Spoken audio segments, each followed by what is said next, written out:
Let's take a look at the inverse, sine, cosine, and tangent functions. And let me flip over to my tablet. If we look at sine,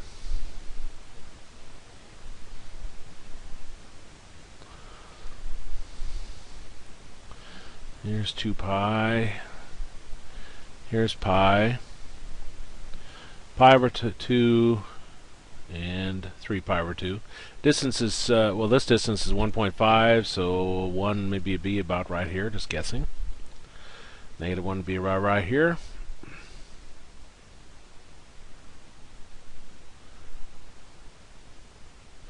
And if we graph this, let me actually go over on this side too. Now our graph of this would look something like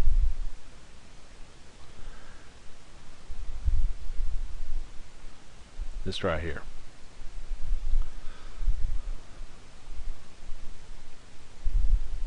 Not too bad for dots. Now we're looking at the inverse functions, and for a function to have an inverse, it must be 1-to-1, which means it's got to pass horizontal line test. And horizontal line test says, if you remember from college algebra, if you draw a horizontal line anywhere, it intersects at 2 or more places, it's not 1-to-1. And if it's not 1-to-1, it doesn't have an inverse. So what we're going to do instead is we're going to narrow down what we're looking at here. We're going to look, in the case of sine, we're only going to look from negative pi over 2 to pi over 2. So we're only going to look at that piece right there. If I look at just this piece right here, it is 1-to-1. I can draw horizontal lines that most it'll ever intersect is one place. Well, for a function, it's symmetric about the line y is equal to x. So if I were to blow this up,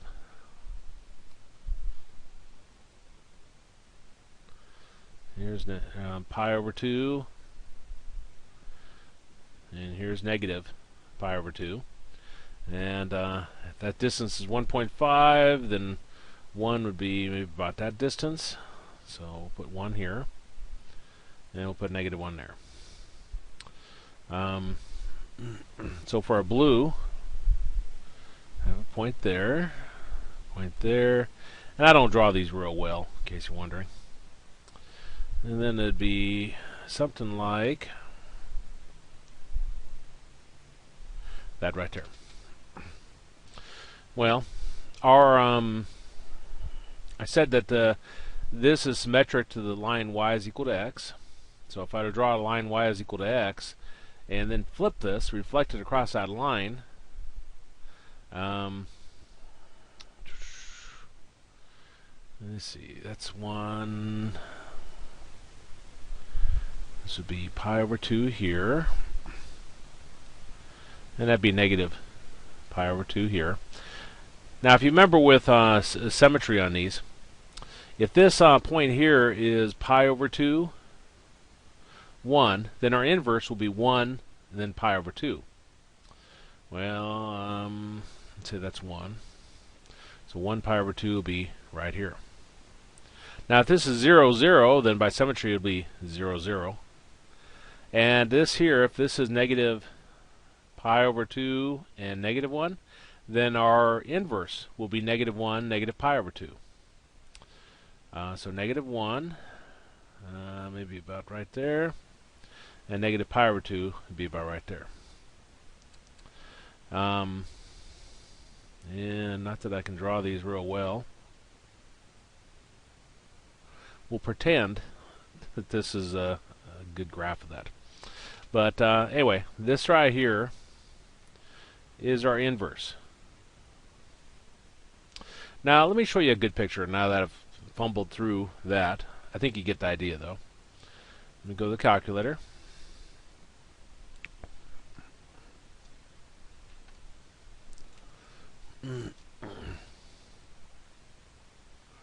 And if I press y equals, press clear, and I want to put in, you see above the sine, it looks like sine to the negative 1. That's the inverse. So I'll do second sine, I'll put x in, and then I'll do a zoom, and choose Z trig, number 7. And if I want to get a little bit better picture, press zoom, choose zoom in, press enter, and then press enter one more time. It's a little bit too much zoomed in, but you see what what's supposed to look like. Not as much curve as I went and put in there.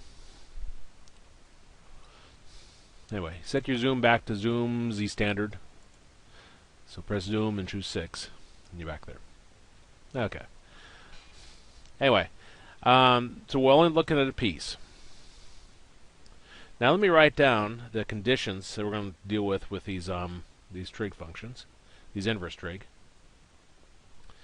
If we have our inverse sine, now another way of writing that is arc sine. So you should feel comfortable with that, whether it's written this way or arc sine. That both mean inverse. And this right here is going to have the x values from -1 to 1. And then the y values, what this is going to equal to, will be from negative pi over 2 to positive pi over 2. Now our cosine. Now this works the same way. If I wanted to look at the graph of this, we do a similar type of a deal on the graph. And the cosine, I'm looking it up right now. I want to make sure I write down the correct values. There it is. Got -1 to +1. And 0 to pi. There we go. One semester I accidentally wrote one of these down incorrectly. And people missed it on tests then. So I always really double check myself when I type these in. Even though I do feel good about knowing at least these main three. Okay, so if we got inverse tangent, the x values can be any value, negative infinity, positive infinity. Your y values are going to be from negative pi over 2 to positive pi over 2, not including those values. Now we'll be referring to those. There'll be 3 more we'll add in the next section, but we'll start out with those. Let's look at our first problem. Okay, so 1. We've got inverse sine of +1. Well, we don't know what this value is. So we're going to set it equal to a variable, like p. Now we got a property that says that we can take sine of both sides. Like that.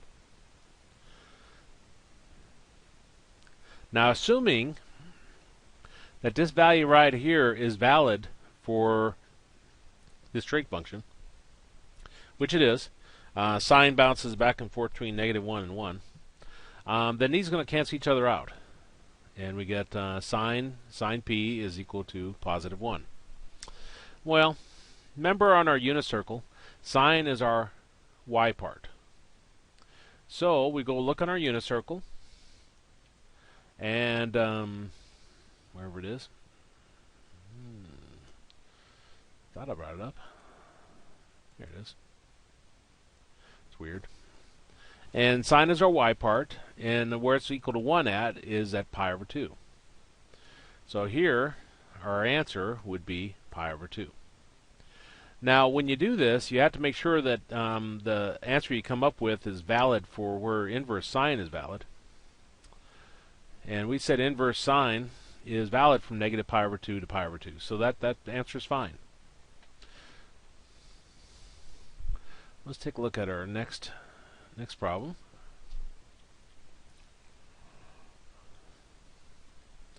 We got inverse tangent of 1. Now we don't know what this value is, so I set equal to a variable. I set equal to p. And we can take tangent of both sides.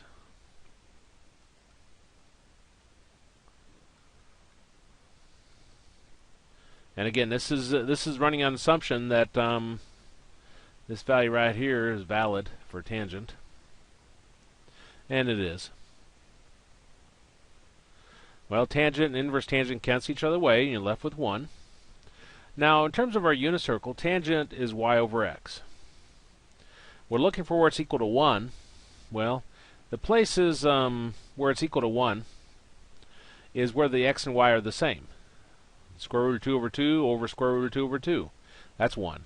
And these are the same here, these are the same here, and these are the same here. Now, specifically, where it's equal to positive 1 is in quadrant 1, because you got a square root of 2 over 2 over square root of 2 over 2.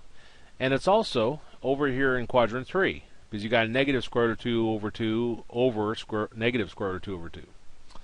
Well, if I look at inverse tangent, though, inverse tangent is only valid in these two quadrants here. It's not valid over here in the third quadrant. So the answer we're looking for is the one that's over here, which is our pi over 4. So our answer to this one is pi over 4. Again, it has to be valid right here, from negative pi over 2 to pi over 2. Okay, let's look at another problem.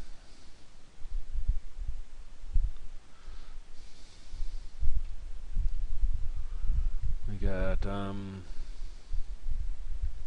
inverse tangent of negative square root of 3 over 3. Well, again, we'll set that equal to a variable, so we'll set it equal to p, because we don't know the value, we're trying to find it. And just like before, I can take tangent of both sides.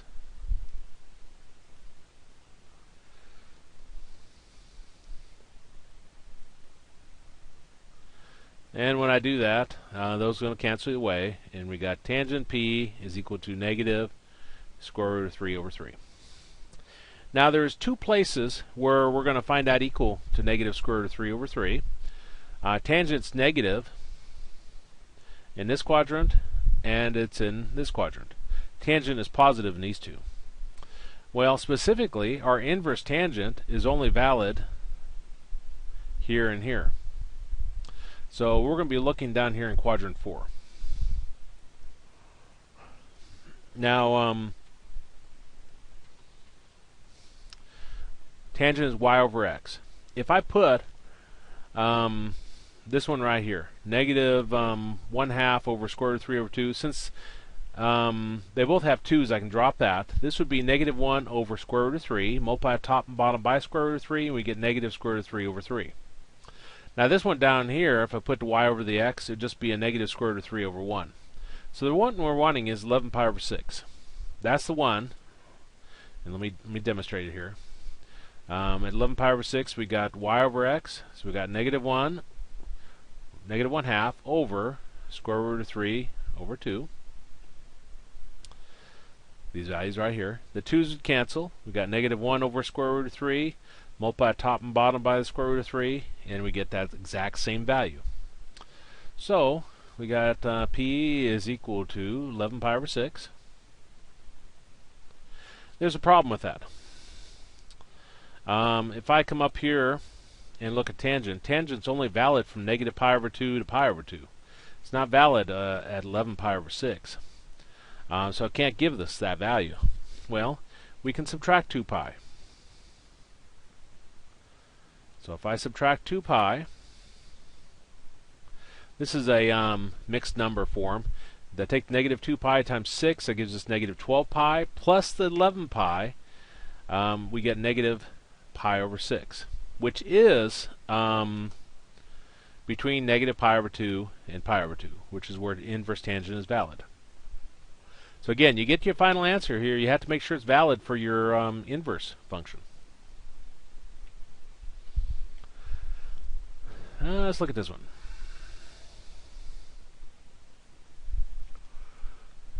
We got inverse cosine of negative square root of 2 over 2.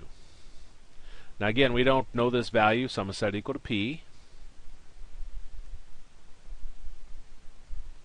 And we can take cosine of both sides.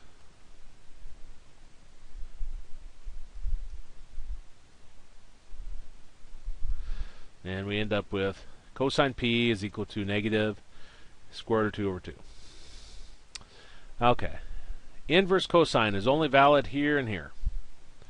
Now, there's only one place where cosine is going to be negative, given those restrictions, and that's going to be right here. So that's where we're going to be looking. Now, if I come over here, cosine is the x part, so x is negative square root of 2 over 2, which is right here, which would be 3 pi over 4. Now, remember, inverse cosine is valid from 0 to pi. And 3 pi over 4 is between 0 and pi. So that would be our answer. And let me save this page.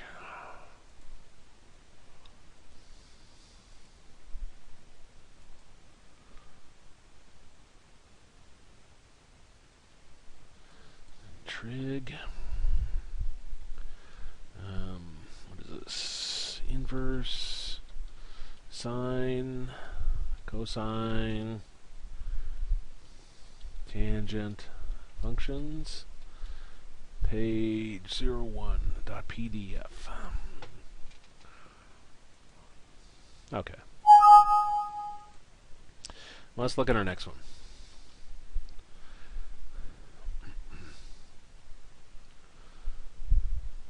In this one we have inverse cosine of 0.3. This is a calculator-based one. Well, first we have to make sure our calculator's in radians. So I'm going to come here, I'll exit out of graph mode, so I'll do second mode. And I'll press clear to clear out that display. If I press mode, I see I'm in radians. So if you're not, you down arrow to radians, press enter on it, and then you do a second mode to exit out. Now to put this one in, we got inverse cosine, so I'll do second cosine and 0.3. And that gives us this, and wants us to round that to 2 decimal places.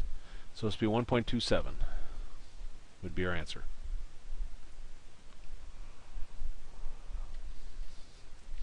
And let's look at another calculator-based one. We've got inverse tangent of -5. So I'm going to come here. I'm going to do my second tangent and then put in -5. And in 2 decimal places, be -1.37.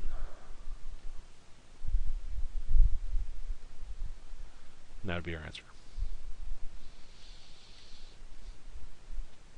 Excuse me. Let's look at the next problem. Get inverse cosine of -pi/8. Now, basically, the inverse function and its trig, corresponding trig function would cancel each other away, assuming one thing. Assuming that what's inside the parentheses here is valid for the outer, whatever we're talking about. Well, when we got -pi/8, inverse cosine is from 0 to pi, but so this isn't between 0 and pi, so we got a problem there. But remember, we have a property, because it's an even function, that if you got cosine of a negative angle, it becomes cosine of a positive angle. And we could actually look at the graph and see how that kind of corresponds, the way the cosine works out. But now, pi/8 is between 0 and pi, so these cancel each other away, and our answer is pi/8. Okay. Let's look at this one. We got inverse tangent of tangent of -3 pi/4. Now again, we're going to look at what's inside the parentheses here, and it has to be valid for that. Well, inverse tangent is valid from -pi/2 to pi/2. Let's see here.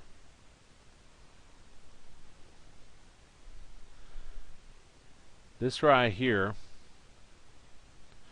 is negative 3 pi over 4. Now if I come straight over to this side, what I'm going to find is that this point here and this point here, they're going to give me the same value tangent-wise. The reason why is tangent is y over x. So over here, my y value will be negative, my x value will be negative. Here, my tangent, for my tangent, my y value would be positive, my x value would be positive, but it would be the same values by symmetry. So what we find out is, even though that that negative 3 pi over 4 isn't valid there, because this is from negative pi over 2 to pi over 2, we can add pi onto that. And what we get then, negative 3 pi over 4 plus pi, this is like a mixed number form. Pi times 4 is 4 pi, minus 3 pi gives us pi over 4. And pi over 4 is between our values, negative pi over 2 to pi over 2. So they'd cancel each other away and give us pi over 4.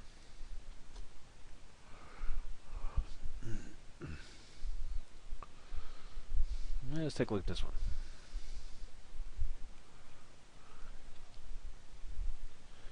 We've got cosine of inverse cosine of negative 1/7.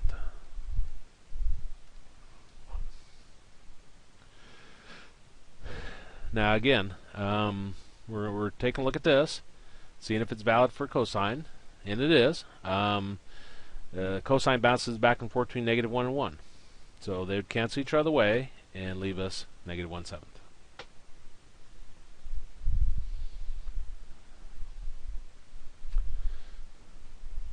In this one, we've got inverse sine, sine of inverse sine of 5.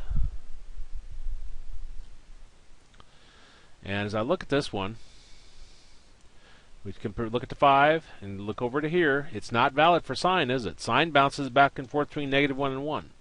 Now, some of these previous problems, we would like add things, subtract things, and you may be sitting there wondering, well, why can't you do it here? Well, notice when we did that here, this was just tangent inside. Remember, a tangent, we can add pi and subtract pi all day long. This is inverse sine. We haven't wrote anything down that says we can do that with that. Over here, cosine. This was, again, using our properties of cosine allowed us to do that.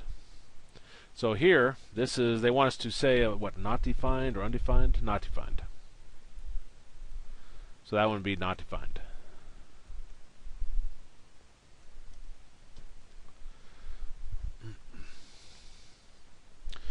Yeah, let's look at the next one. We've got f of x is equal to 5 tangent x plus 1. And the instructions say find the inverse function of each function f. So remember, our first step is to replace your f of x with y. Excuse me. Second step was to interchange x and y. So this becomes x is equal to 5 tangent y plus 1.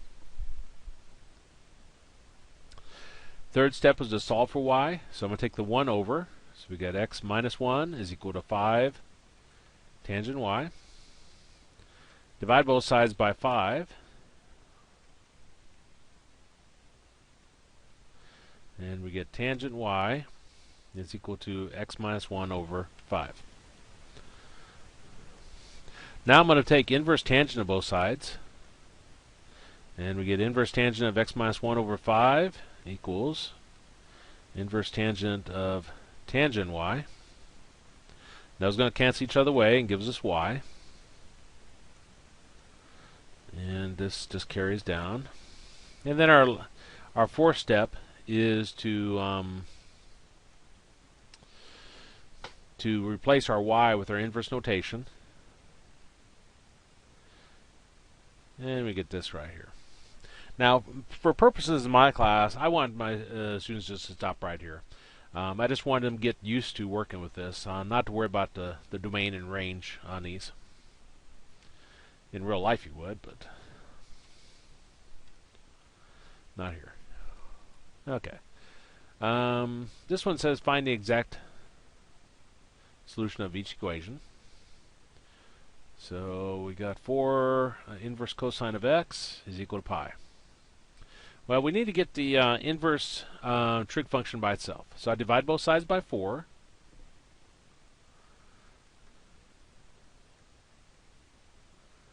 And when we do that, we get the inverse cosine is equal to pi over 4. Now we'll take cosine of both sides to cause that inverse cosine to go away. Those are going to cancel each other away, and we got x is equal to, and cosine of pi over 4 is square root of 2 over 2. Here's my pi over 4. Cosine is my x part, which is square root of 2 over 2. And that'd be my answer. One more of those. We've got 5 inverse cosine x plus 8 pi equals 7 pi. I don't know what in the world that was. Green screen of death. But anyway, we want to get all the inverse cosines on one side. So I'll take that over to the left side. And I'll take the 8 pi over there. So we get 5 inverse cosine of x minus inverse cosine of x equals 7 pi minus 8 pi. Well, 5 minus 1 gives us 4. We always combine together things that are alike. So we've got 4 inverse cosine equals negative pi. Trying to get it by itself, so we're going to divide both sides by 4. And we get this. Now I'm going to take cosine of both sides. So I got cosine of the inverse cosine of x equals cosine of negative pi over 4. Now those cancel. And cosine of negative pi over 4, it's an even function, so I can drop the negative. Not that negative pi over 4 is that hard to find. And cosine of pi over 4 is going to be square root of 2 over 2. Same as the previous problem we just did. And I think that's the last problem. So let me save that.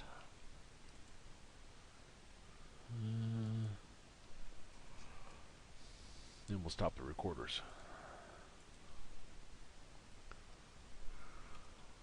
There we go.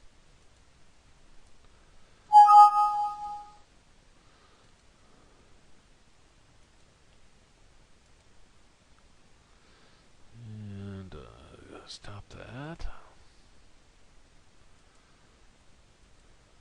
And then stop the other recorder.